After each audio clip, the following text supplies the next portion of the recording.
Join the Wide Whale team May 29th at 3 p.m. Eastern for part two of our three-part virtual event series, Voice of the Resident.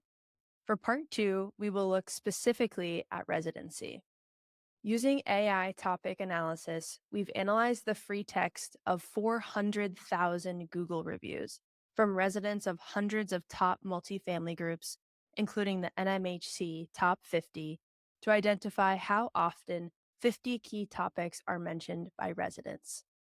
By filtering for and analyzing the topics by life cycle stage, we can isolate which topics are more influential during residency, versus tour, or renewal. Go to widewhale.com/data to sign up or find it in the revised community. That's widewhale.com/data.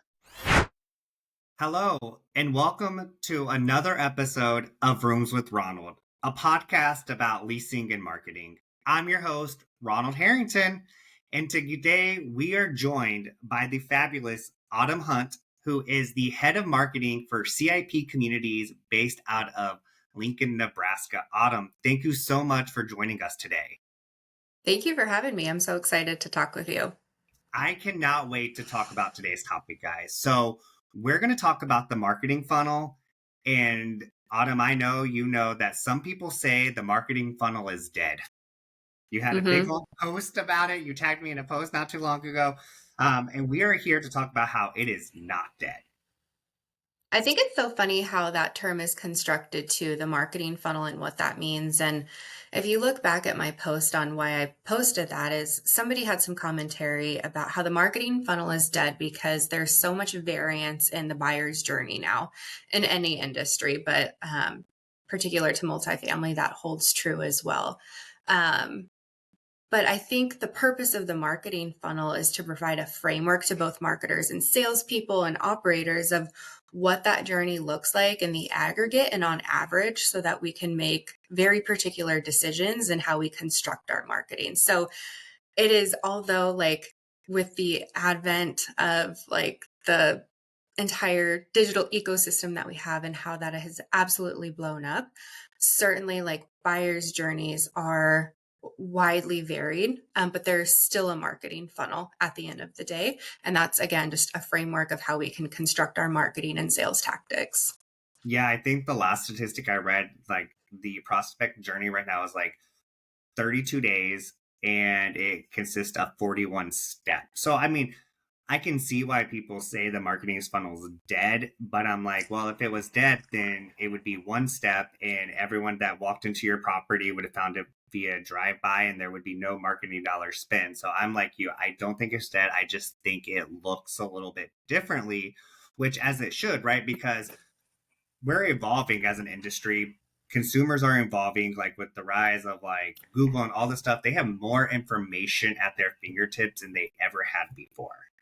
hmm Yeah. And I think, too, now what it really looks like is a prospect doesn't go from top to the bottom of the funnel very linearly. They will ping pong back and forth and up and down throughout the funnel as they go through their research journey, and depending on their interactions with one or more communities as well. So again, it is that average or that aggregate narrowing between the stages of what that looks like. And that's still very much true in terms of like a framework, but it is very different. And we've pulled some stats recently too about how the number of days from lead to lease pre-COVID was a lot longer.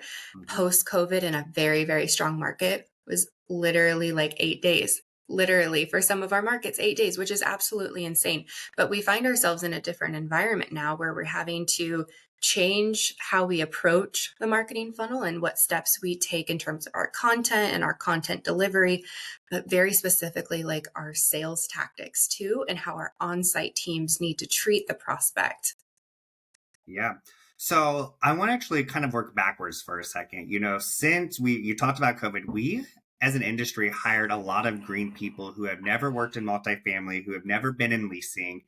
So I think we need to kind of step back, and you are a marketing funnel expert. So I think we should kind of break down what is a marketing funnel? Like, what does that mean? If I'm a brand new leasing agent on site, like, what does that mean to me? Yeah.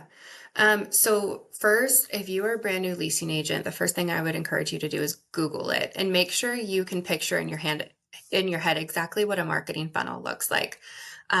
So it's larger at the top and it's more narrow at the bottom. And when we get to the top of the funnel, there's various stages that get you towards the bottom. And at the top of the funnel is really where our awareness stage is. And that is when a prospect is very new to learning about your community. So they just learn about your brand. We'll just say like the flats at 80th Street, right? So they're just learning about your property. They've probably just did a quick Google search and they're also looking at probably 10 to 15 other properties. That's what's popping up in their Google search. So that's an awareness stage. They now like know your brand name and perhaps they visited your website and maybe some of your socials as well. As they narrow down into the funnel, that's the consideration stage. And so they're not only aware of you and maybe and they're narrowing like who they're interested in, which is part of the consideration stage. Um, maybe we'll say like maybe five or something like that. So they've narrowed that down. And again, that's that framework of the funnel starting to take place is that's that narrowing. So they've narrowed it down to a handful and they're starting to do more in-depth research.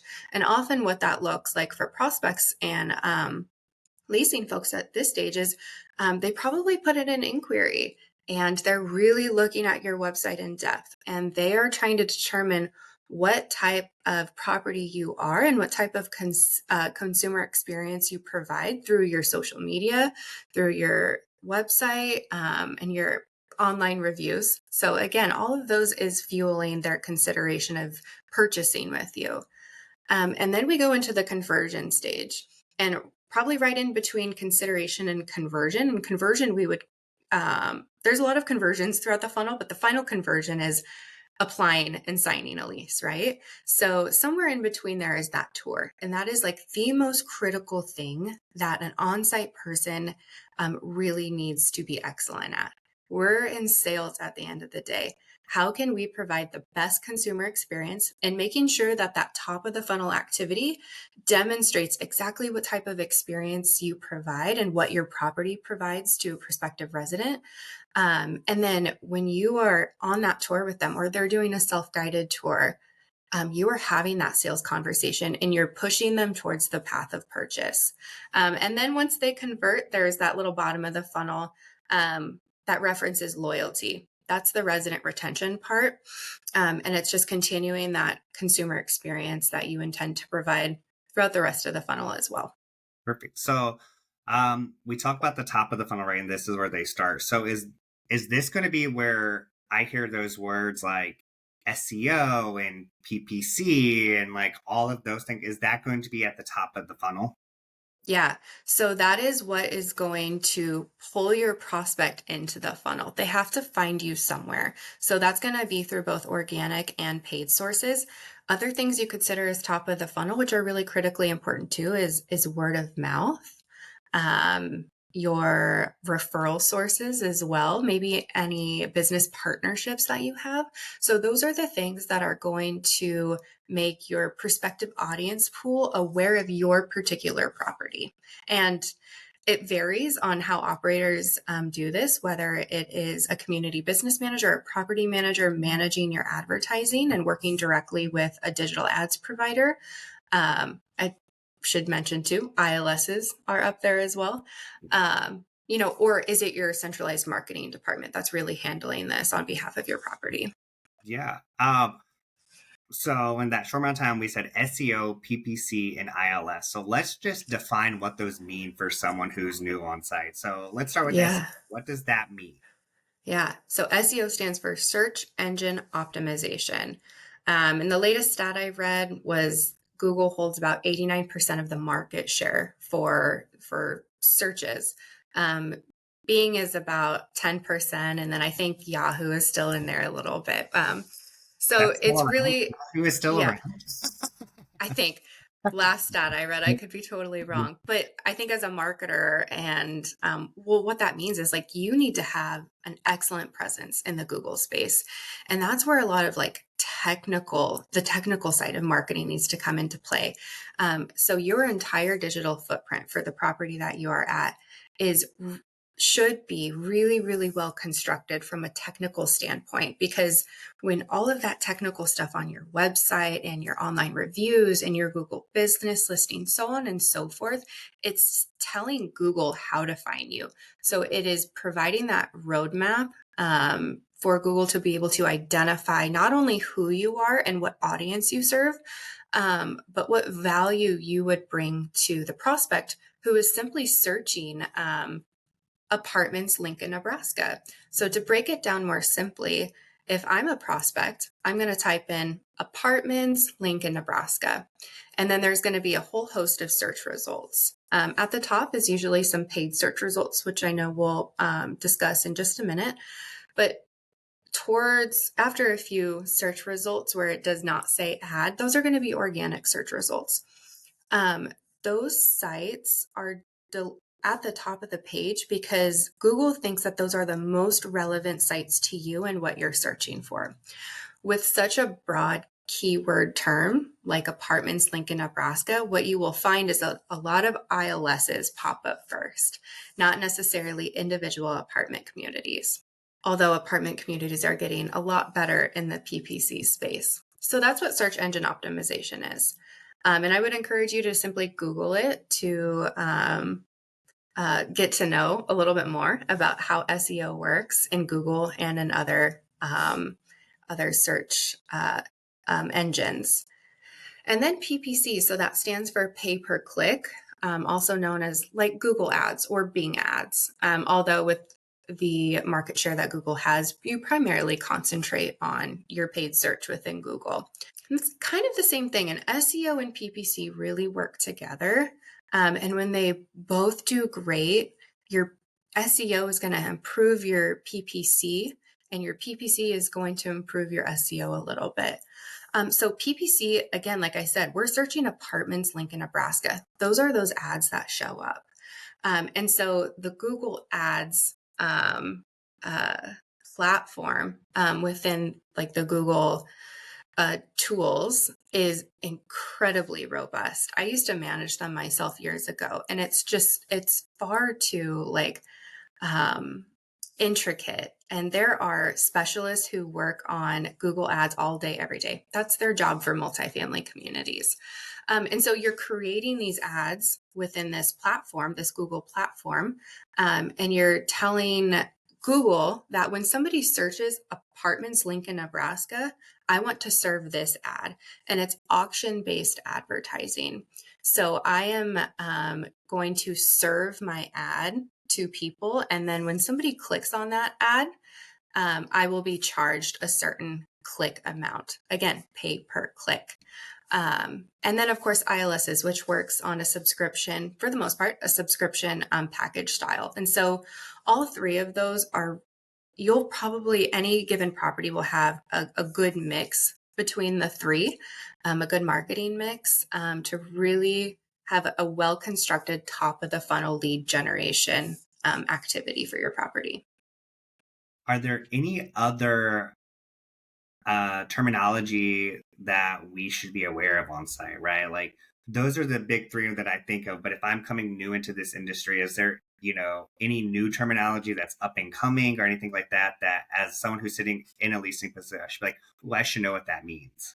Yeah, I would say that those are our three main ones. Something just to keep in the back of your mind, especially if you sit in a role that is maybe a little bit more marketing focused, or maybe you have a hand in helping develop content for your website alongside your marketing team, is the generative AI experience and how that's going to affect the Google search space. So again, I would Google that and research it, but it's Google's answer to developing and giving more relevant content to the searcher and what they're looking for. It's a little unknown of what that looks like in the apartment search space right now, but it is being well tested with other keyword searches, such as the best shoes for hiking, for example. Perfect. So now that we kind of set this baseline for our teams, is there anything that we should be looking to help improve our funnel and best utilize it on site? Yeah, absolutely. And there absolutely is. While that top of the funnel activity is probably very predetermined and outside of the scope of leasing's roles and even property managers' roles, it's very important to understand where your traffic is coming from. Of course, for fair housing, we're not going to treat our prospects any differently, and Mhm. we're going to treat them all in the same way, and we're going to provide the same tour experience, right? But it's important to understand where that traffic is coming from, because you can be instrumental in talking with the marketing team of, I'm seeing more people reference our online reviews, or I'm seeing more people reference Google or our apartments.com listing, for example. And some of that anecdotal evidence does feed into like how marketing makes their decisions, in addition to some of the data and reports that marketing will pull as well. But specifically, I think the most important thing an excellent leasing person can do is focus on the bottom of the funnel activity. Okay, so let's dive in. What should we be looking for at that to Mhm. ensure success? Yeah. So a prospect, and I'll just talk about this in a case study. So a prospect, Autumn Hunt. I'm searching on Google and I look at apartments, Lincoln, Nebraska, and I find a community that I really like. Let's say Riverside Communities, and I inquire on their website. So I'm starting to move down that funnel. And then that goes to the CRM system. If you have a CRM system, hopefully you do. Um, and Ronald is going to be my leasing agent. And Ronald is going to pick up that guest card in the CRM system. And depending on how your community works, if you have AI or any automation layered in, it may be the case that your AI is picking that up before, or maybe not at all. And maybe it's Ronald's turn to really pick this up and start that nurturing conversation. So this is where a leasing agent needs to find excellence and where they can impact the business the most. Pick up that guest card and nurture the heck out of that prospect. So, whatever that looks like for your organization and what your standard operating procedures are, you should be calling, you should be emailing, you should be texting, and trying to get them in for a tour. So, again, that's the next stage of the funnel, if that's what makes the most sense for that prospect at the time, which is most often the next stage for every prospect at that stage. So again, just trying to get them in for a tour. What do those conversations look like? And making sure that you're having really excellent sales techniques along the way. And then have a really excellent tour. So you are charismatic and you are providing them a ton of value through these conversations and you're giving them a really great tour. Hopefully, they should be ready to apply and sign a lease right then and there, if not very soon after. But you need to continue having those nurturing conversations post tour as well through email, phone call, and SMS. Again, whatever that looks like for your community. The best way a leasing agent can make the most impact for an organization is trying to convert every single prospect that comes to them and that they are managing. Join the Wide Whale team May 29th at 3 p.m. Eastern for part 2 of our 3-part virtual event series, Voice of the Resident. For part 2, we will look specifically at residency. Using AI topic analysis, we've analyzed the free text of 400,000 Google reviews from residents of hundreds of top multifamily groups, including the NMHC Top 50, to identify how often 50 key topics are mentioned by residents. By filtering for and analyzing the topics by life cycle stage, we can isolate which topics are more influential during residency, versus tour, or renewal. Go to widewhale.com/data to sign up or find it in the revised community. That's widewhale.com/data.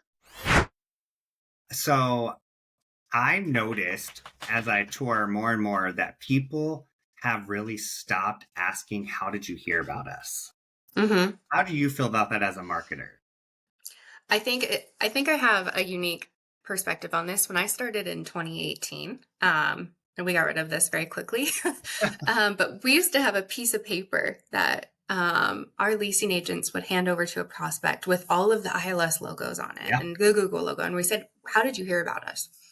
And we got rid of that because I think there's a lot of brand awareness and probably misattribution to certain sources, which doesn't help marketers make appropriate decisions.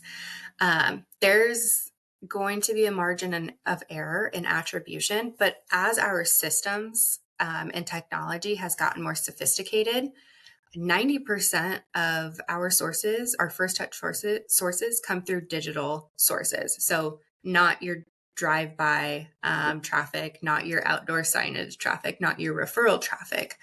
They come from digital sources. And if your tech stack is set up correctly, we're going to be able to capture what that first touch and second and third touch sources automatically. And so for us now, and probably for a lot of multifamily businesses, it's just not necessarily needed. So if that first touch source is already filled in, it's because your technology took care of it, and you probably don't need to ask that question again. Yeah, what's so funny is all I ask is I am notorious for like when I like pick properties to shop, I always start on my cell phone. Like I just like Mhm. Google like, wherever I'm staying at, right? And then I'll say apartments. And then like I'll pick the apartments from my phone, but then I go directly to their website from Yep. like my computer. So like because I am trying to be sneaky, I guess, and like divert, right? Like, okay, I don't want you to see where I found you. So I went directly like to the source. Yeah. So I just was always like, no one had really asked that. And a lot of times you'll see like, I've worked with leasing agents who are like, well, we get all of our traffic is from Google. That's what our reporting says. And I'm like, well, yeah, it's because Yeah. with the phone number. So that's where we go. Right. And I think there's other things we can talk about how that works. And that's through lead tracking phone numbers and email addresses. That's also through dynamic number insertion. So if you are Googling communities on your phone, let's say you're logged into your personal Gmail address on your phone and on your computer, you're not in incognito and you still allow cookies. Let's say all those things are true. If you're Googling on your phone and you find Riverside communities on your phone, and then you go to your web browser and you're still logged into your Gmail, Google knows exactly who you are. We have cookies and we know who you are, and we know what led you to the website, whatever that journey was prior to you inquiring through the website, which is really cool to see. So sometimes we can see on a buyer's journey that they inquired on the website. I know exactly what sites they were on before that, whether it's Zillow or apartments.com. So even though their first touch source is something different, I can see their path to purchase prior to that. Yeah, which is, it's kind of scary, right? Um, Hmm. we talked about cookies, and I've been reading, are there changes coming to cookies like this year in the next couple years that we should be aware of? Yeah, I think especially as a marketer, there's a few things to really be aware of. And how are we going to attract and target an audience in a cookieless world? We are not cookieless now, and I don't see us being cookieless later, at least in the short term. But what does that look like, and how do we adapt our model? And I think a lot of that has to do with there's a lot of different theories on how to combat that, but brand and customer experience is a really great way to start combating that. And those are things that you should really be concentrating on, anyways.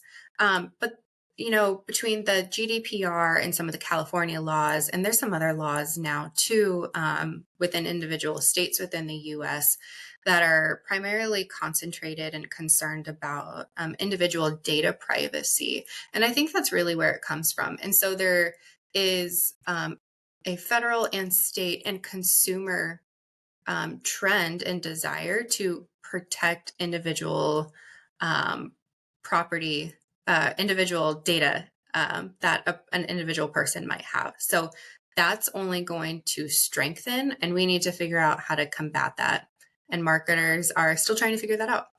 Yeah. I mean, I think the marketing funnel is always ever changing, right? And marketers are always like trying to like find what's the next best thing, right? Because it changes so quickly, like of how people consume things. But yet, as a multifamily industry, we are so far behind on like the technology. So I think like that is great. When we think of the marketing funnel, we think of that lower funnel as an on-site person, right?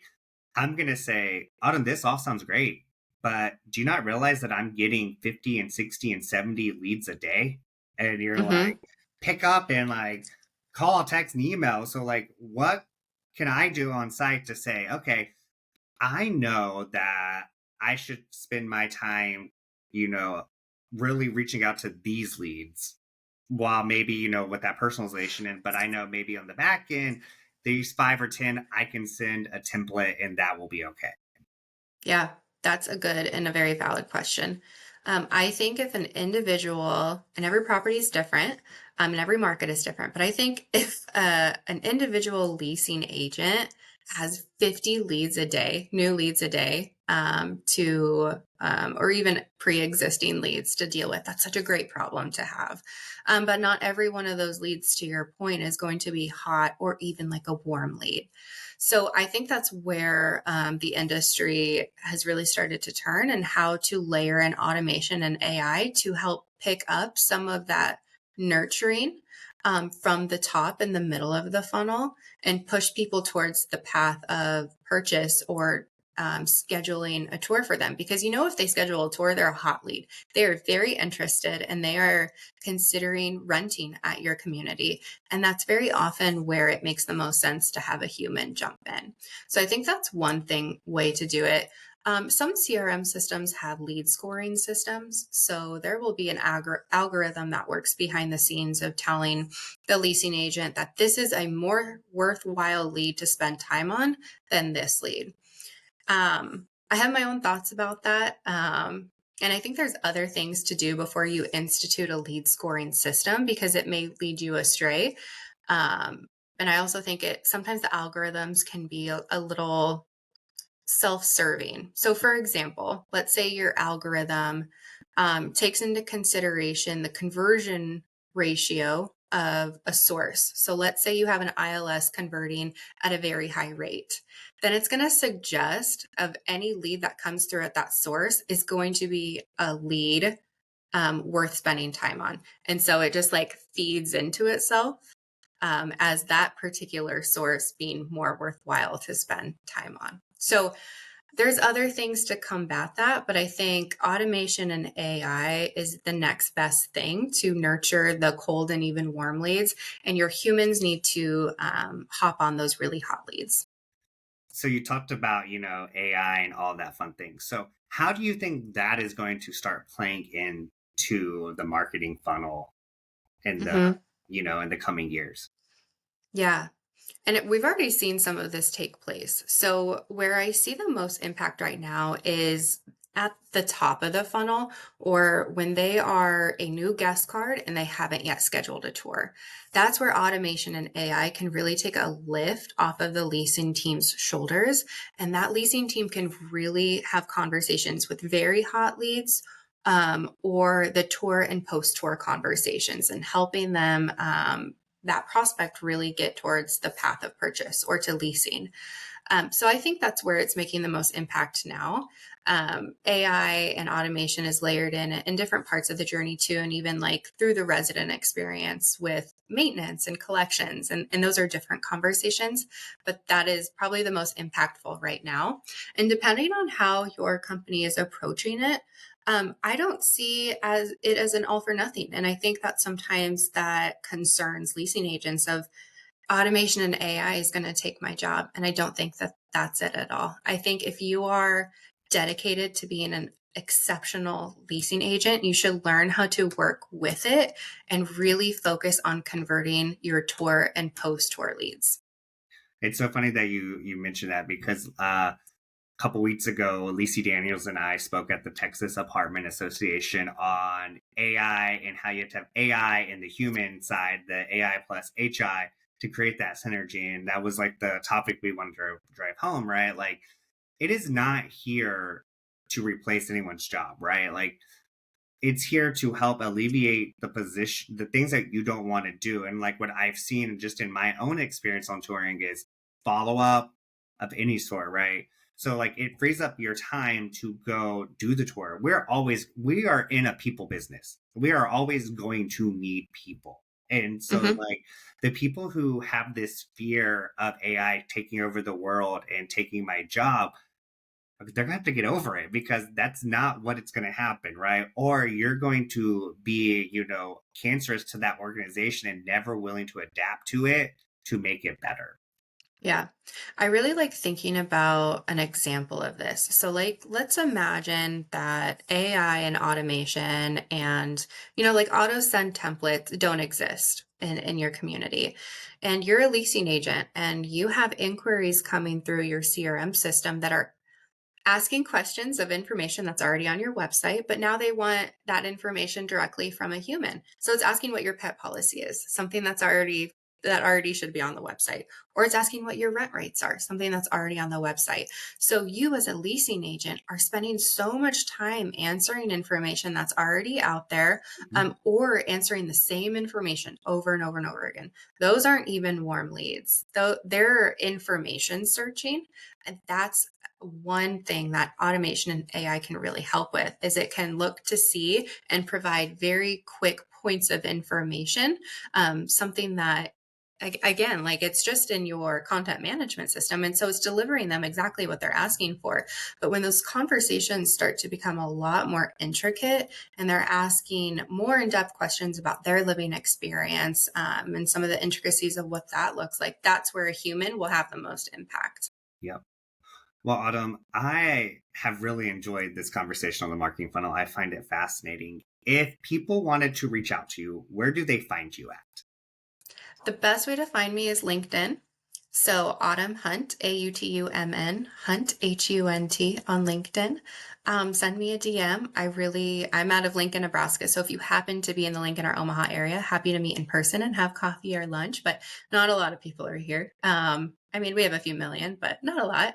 Um, and so always happy to have virtual coffee or lunch or meet in person. And then, we're nearing the end of conference season too. So next conference season, I should be at most of those. Perfect. Well, I know I'm going to see you in a couple weeks, so I'm super excited about that. Uh, so thank you for joining Rooms with Ronald. And to the listeners out there, thank you so much for listening. I hope you learned that the marketing funnel is not dead. It is here, it is strong, and it is not going anywhere. Until next time, guys, happy leasing.